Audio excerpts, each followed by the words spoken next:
Hello বন্ধুগণ, অনুরাগের ছোঁয়ার আজকের পর্বে দেখতে পারবেন আরিয়ান জয়ীর বাড়িতে এসে জয়কে ভালোবাসার প্রপোজ করে। লাইক দিয়ে বিস্তারিত জানতে থাকুন।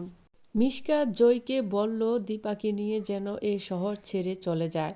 জয় বলে আমি মাকে নিয়ে কোথায় যাব, আমাদের যাওয়ার জায়গা নেই।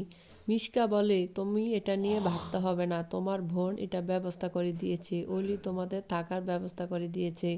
তুমি 1 সপ্তাহের মধ্যে তুমি তোমার মাকে নিয়ে এই শহর ছেড়ে চলে যাও। মিশকা জয়কে বলে তুমি যদি তোমার মাকে নিয়ে এখান থেকে না যাও তাহলে তুমি আর তোমার মায়ের মুখ দেখতে পারবে না।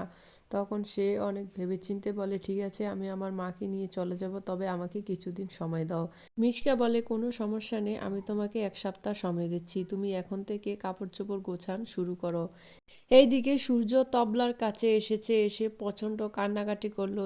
তবলা সূর্যকে সান্ত্বনা দিচ্ছে, কিছুই হবে না, আমি সব ঠিক করে দেবো, তোমাকে এত চিন্তা করতে হবে না। এইদিকে অলি আরিয়ানের গান শুনে আরিয়ানের প্রেমে পড়ে গেছে। সে আরিয়ানকে স্বপ্নে দেখে তাকে এসে প্রপোজ করে। আরিয়ান তাকে ফুল দিয়ে আবার কোথাও উদা হয়ে যায়।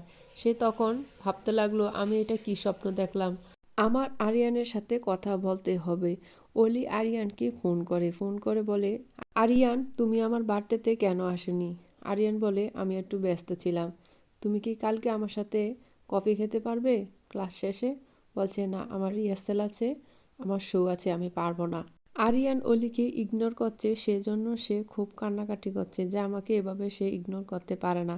এই দিকে আরিয়ান জয়কে নিয়ে ভাবছে, কল্পনা করছে। আরিয়ান জয়ের বাড়ি গিয়ে গোলাপ দিয়ে জয়কে ভালোবাসা প্রপোজ করলো।